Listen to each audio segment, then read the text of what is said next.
तो स्टूडेंट्स अब हम यहाँ पर बात करेंगे बाबर के द्वारा लड़ा गया जो सबसे पहला और सबसे मुख्य युद्ध था वो कौन सा था। तो बाबर के द्वारा लड़ा गया जो सबसे पहला युद्ध भारत के अंदर एक डिसिसिव, अगर हम एक बैटल की बात करें यानी एक निर्णायक युद्ध, तो वो था पानीपत का युद्ध। और 1526 में ये लड़ा गया था। इससे रिलेटेड ये बात तो आपको अब तक याद हो ही गई होगी। चलिए पॉइंट वाइज हम इस चीज़ को यहाँ पर समझने की कोशिश करते हैं। देखिए, ऑन 21 अप्रैल ऑफ 1526 AD, तो ये जो डेट है ये आपको सबसे पहली बात तो याद रखनी है, ये क्योंकि एक इंपॉर्टेंट डेट है। तो यहाँ से आप इसको अच्छी तरीके से नोट कर लेंगे अपने माइंड में कि जो 21 अप्रैल था, 21 अप्रैल 1526 को ही पानीपत का युद्ध हुआ था। जो फर्स्ट बैटल ऑफ पानीपत की हम बात कर रहे हैं, याद रखिएगा। तो पहला पानीपत का युद्ध हुआ था 21 अप्रैल 1526 में बाबर और इब्राहिम लोदी के बीच में। ये 3 पॉइंट है, डेट आ गई, किसने किसको हराया, बाबर और इब्राहिम लोदी के बीच में हुआ, बाबर जीता, इब्राहिम लोदी हारा। यहाँ से क्वेश्चन जो है काफ़ी बार जो है एग्जाम में आया है, तो ये आप याद रखेंगे। तो जैसे कि मैंने आपको बताया, बाबर ने हराया था इब्राहिम लोदी को और फर्स्ट बैटल ऑफ पानीपत में। देखिए, यहाँ से क्वेश्चन किसी भी तरीके से एग्जामिनर आपसे पूछ सकता है, जैसे कि आपको दे देगा।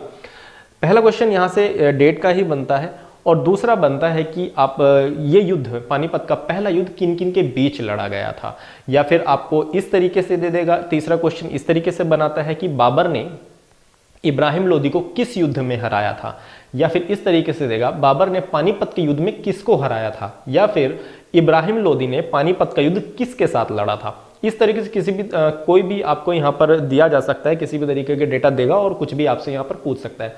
तो यहाँ पर आपको ये चीज़ याद रखनी है। तो पानीपत के युद्ध में बाबर ने इब्राहिम लोदी को हराया, तो यहाँ पर जो है पानीपत उसके अंडर में चला जाता है और उसके बाद जो है मतलब यहाँ पर जो दिल्ली की सत्ता है यहाँ जो समाप्त हो जाती है इब्राहिम लोदी की मृत्यु के बाद ही, और जो दिल्ली है उसको बहुत ही जल्दी फिर ये यहाँ पर अपने कब्जे में ले लेता है। कौन?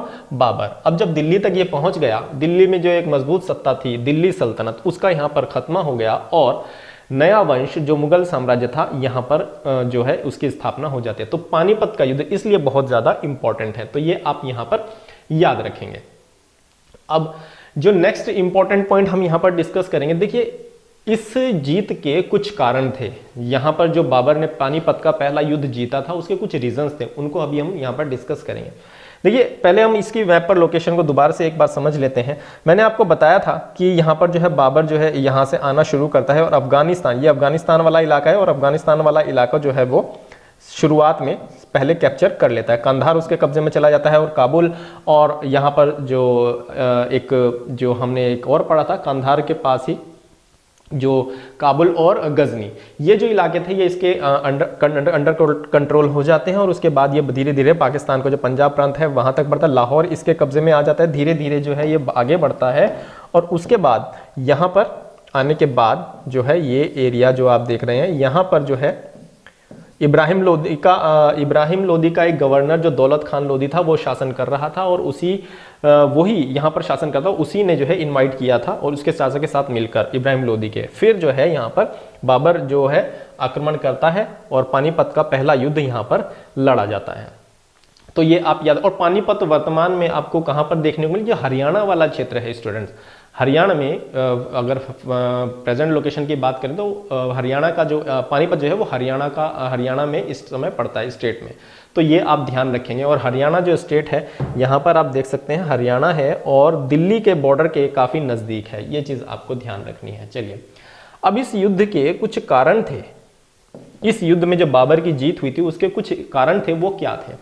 देखिए, बाबर ने सबसे पहले यहाँ पर नॉर्थ इंडिया में गन पाउडर और जो आर्टिलरी थी यानी तोप थी, जो तोपें यूज हुआ करते, टैंक जिनको बोल सकते हैं, उनका यूज किया था। इसलिए जो बाबर था इस युद्ध में एक निर्णायक जीत हासिल कर सका था। यहां पर आप ये चीज ध्यान रखें, Babar first use gunpowder and artillery in North India. अब यहां पर नॉर्थ इंडिया स्पेसिफाई किया गया है, ये चीज आप देखिए, यहां पर नॉर्थ इंडिया को स्पेसिफाई किया गया है कि जो आर्टिलरी का पहला यूज जो है नॉर्थ इंडिया में किया गया था वो बाबर के द्वारा किया गया था और यही इसकी जीत का, पानीपत के युद्ध में बाबर की जीत का एक मुख्य कारण था। दूसरा तुगलमा नीति थी, एक अरबा नीति थी ये युद्ध नीतियां हैं इनकी, जो कुछ तुलुगमा सिस्टम और अरबा सिस्टम, इस तरीके के यहाँ पर इन्होंने जो है एक्सपेरिमेंट किए थे, जो यहाँ पर इसकी जीत में काफ़ी ज़्यादा इंपॉर्टेंट साबित हुए थे।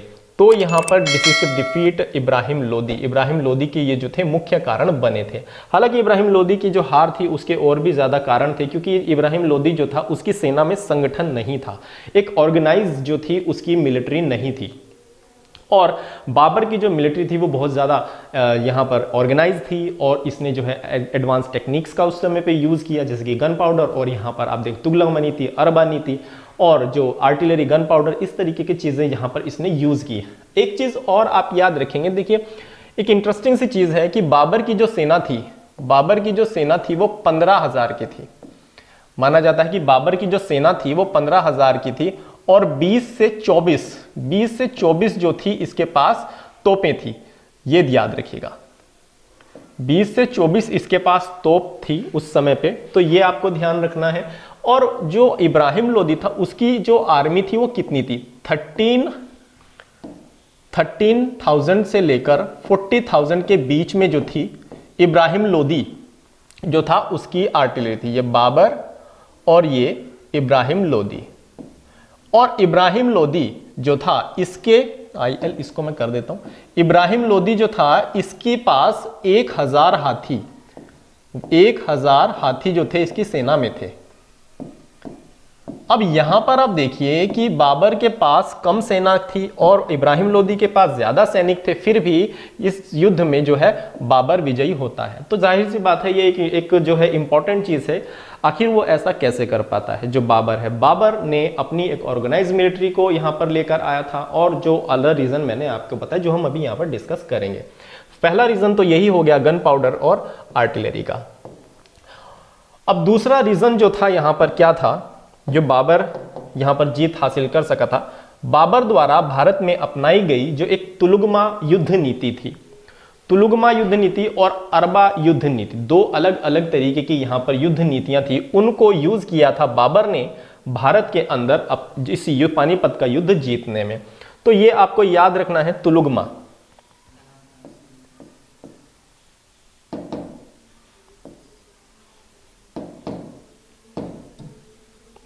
यहां पर कर देते हैं इसको, तुलुगमा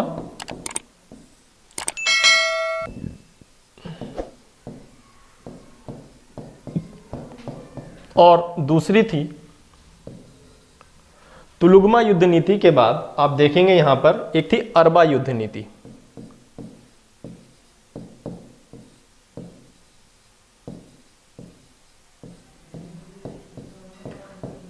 इसमें क्या था, एक ये भी चीज हमें जाननी चाहिए कि तुलुगमा युद्ध नीति क्या थी। देखिए तुलुगमा युद्ध नीति के अंदर इसने जो किया था वो क्या किया था, उसमें क्या किया जाता है, उसमें जो है राजा जो है वो सेंटर में रहता है, वो मतलब सेना से थोड़ा पीछे रहता है, और उसको चार अलग अलग टुकड़ियों में, उसकी सेना को चार अलग अलग टुकड़ियों में बांट दिया जाता है, लेफ्ट राइट, और दो इसी तरीके से आपको पीछे देखने को मिलेंगी, दो सेना की जो टुकड़ियां होती हैं। तो इस तरीके से ताकि सेना जो दुश्मन की सेना है उसको पूरी तरह से घेर कर उसको ज्यादा से ज्यादा नुकसान पहुंचाया जा सके।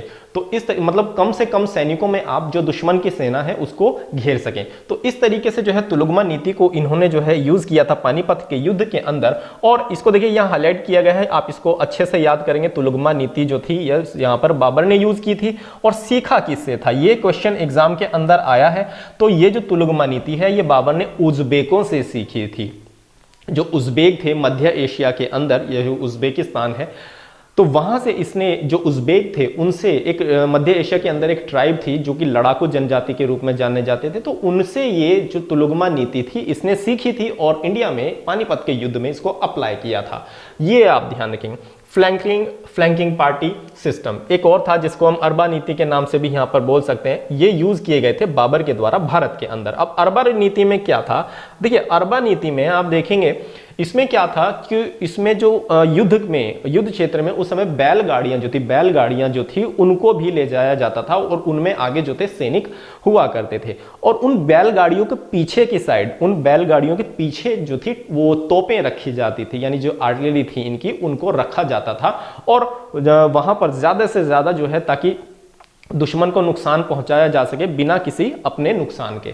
तो इस तरीके से बैलगाड़ियों के पीछे जो है तोपों को रखा करते थे और इनकी तोपें सुरक्षित रहा करती थी। तो इस तरीके से जो है यहाँ पर इन्होंने इस दो नीतियों का इस तरीके से इस्तेमाल किया। हालांकि क्वेश्चन ज्यादातर आपको जो देखने को मिला है आज तक वो मिला है तुलुगमा युद्ध नीति से। तो अरबा नीति को भी आप याद रखिएगा, ये भी इंपॉर्टेंट है, कभी भी पूछा जा सकता है। तो इस तरीके से जो है गन पाउडर यूज किया, आर्टिलरी यूज की, तुलुगमा नीति का यूज किया और यहाँ पर जो अरबा युद्ध नीति है उसका इन्होंने यूज किया। इसलिए ये जो है यहाँ पर जीत पाते हैं पानीपत के युद्ध में अपनी कम सेना के साथ भी ज्यादा सैनिकों से। अब दूसरा एक पॉइंट यहां पर इंपॉर्टेंट क्या है उसको भी समझ लेते हैं। देखिए इनकी जो यहां पर जो तोपें सजाने का जो एक सिस्टम था उसको क्या बोला जाता, artillery arrangement system.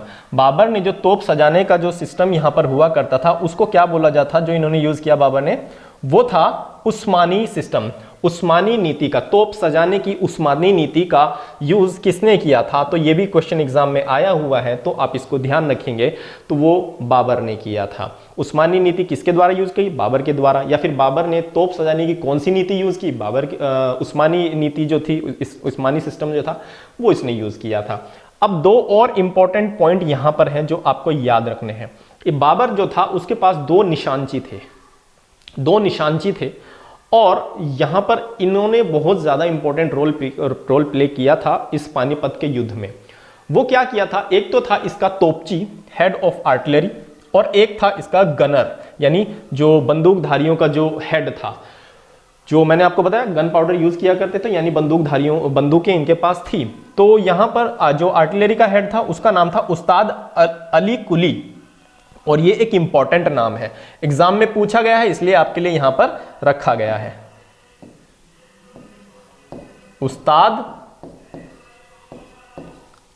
Ali Quli. और जो दूसरा नाम है वो एक गनर है, तो उसका क्या नाम है, उस्ताद मुस्तफा। ये दो निशानची थे दरअसल इसकी सेना में, जिनसे लेकर क्वेश्चन एग्जाम में पूछा गया है। तो आपको यह भी पॉइंट ध्यान रखना है कि बाबर जो था, या ऐसे पूछा जाता है क्वेश्चन कि उस्ताद अली कुली किसकी सेना में थे, किसके साथ थे, तो बाबर के साथ थे। या फिर बाबर के दो जो निशानची थे उनके नाम ऑप्शन में देके आपके पूछा जा सकता है। तो आपको याद रखना है, इंपॉर्टेंट है ये तीनों ही पॉइंट जो आपको यहां पर दिखाई दे रहे हैं। अब उसके बाद हम एक नेक्स्ट इंपॉर्टेंट पॉइंट वाइज यहां पर, ये सभी मैंने आपको बताया पानीपत का जो युद्ध है यहां से काफी इंपॉर्टेंट हो जाता है। हर पॉइंट आपको याद रखना, क्योंकि कोई भी क्वेश्चन एग्जाम में पूछा जा सकता है। ज्यादातर ये जो पॉइंट आप देख रहे हैं इनमें से क्वेश्चन एग्जाम के अंदर पूछे गए हैं। नेक्स्ट पॉइंट है, Babar announced himself as emperor of Hindustan. अब पानीपत का युद्ध वो जीत लेता है 1526 में, 21 अप्रैल 1526। 5-6 बार आप इसको बोलेंगे, डेट आपको याद हो जाएगी, कोई ज्यादा मुश्किल बात इसमें नहीं है। तो बाबर ने इसको युद्ध के जब इसने यहाँ पर मुगल वंश की स्थापना की पानीपत के युद्ध के बाद, तो इसने यहाँ पर अपने आप को बादशाह घोषित कर दिया। तो जैसे कि मैंने आपको बताया, जो बाबर था उसके जो एक तरीके से पूर्वज थे, एंसेस्टर्स थे, उन्होंने अपने आप को मिर्जा की एक तरीके से उपाधि लिया करते थे। लेकिन इसने पहले जब वहां पर बादशाह की इसने एक उपाधि ली थी, उसके बाद जब काबुल को और गजनी को जीत लिया था, फिर आप देखेंगे कि यहाँ पर इसने बादशाह की उपाधि, जब दिल्ली सल्तनत को खत्म करके दिल्ली पे मुगल वंश की स्थापना की, तब इसने बादशाह की उपाधि यहाँ पर अज्यूम की थी। तो ये पॉइंट आपको ध्यान रखने का। अब जो है यहाँ पर भारत में यहाँ तक आते आते जो है मुगल वंश की स्थापना हो चुकी है, और फिर जो है बाबर दिल्ली पर अपना अधिकार तो कर ही लेता है, साथ ही ये अपना जो इसका एक बेटा था हुमायूं जो कि नेक्स्ट सक्सेसर बनता है बाबर के बाद मुगल वंश का, और वो इसका बेटा है, इसको भेजता है आगरा को जीतने के लिए। आगरा के अभियान पर ये यहाँ पर इसको भेज देता है।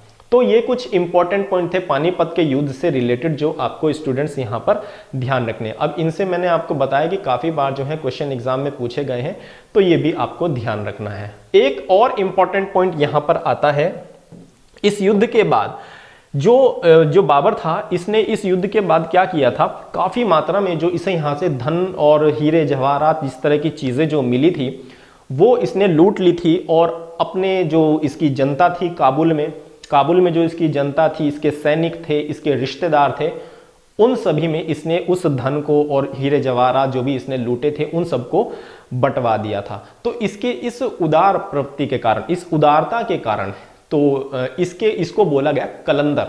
कलंदर की उपाधि इसको दी गई। और वो कलंदर की उपाधि वाला क्वेश्चन भी एग्जाम में आया है कि कौन सा शासक था जिसको उसकी जनता ने कलंदर की उपाधि दी थी, तो वो था बाबर। तो याद रखिए कि जनता के द्वारा दिया गया, ये आप ध्यान रखेंगे। क्यों दिया गया, क्यों दिया गया था ये जो कलंदर था? क्योंकि इसने जो इसकी उदार प्रवृत्ति के कारण, ये आपको ध्यान रखना है, इसकी काइंडनेस के कारण जो है इसको बाबर को कलंदर की उपाधि भी दी गई थी जब इसने पानीपत का युद्ध जीत के अपने उस पूरे के पूरे जीते हुए जो यहाँ पर धन था, वॉर बूटी जिसको बोलते हैं, युद्ध के बाद जो लूट होती है उसमें लूटा गया जो सामान होता है उसको अपनी जनता में बंटवा दिया था। इंपॉर्टेंट पॉइंट है ये भी, क्योंकि एग्जाम में आया है तो इंपॉर्टेंट है ही, याद आप इसको भी रखेंगे। चलिए अब आगे बढ़ते हैं। तो ये था बाबर के द्वारा लड़ा गया पहला इंपॉर्टेंट युद्ध जो भारत में इसकी सत्ता स्थापित करता है। हालांकि ये जो युद्ध था ये पांचवी बार में जो किया गया युद्ध था वो था, लेकिन भारत में जो इसकी सत्ता को स्थापित कर देता है ये पहला हम यहां पर एक इंपॉर्टेंट युद्ध के रूप में इसको देखते हैं। अब नेक्स्ट देखते हैं जो इसने 4 युद्ध लड़े थे, पानीपत का, खानवा का, चंदेरी का और घाघरा का। उसके बाद हम देखते हैं कि जो यहाँ पर इसने जो खानवा का युद्ध लड़ा था वो किस किस के बीच हुआ और उसमें क्या इंपॉर्टेंट फैक्ट हमारे सामने निकल कर आते हैं। चलिए आगे बढ़ते हैं।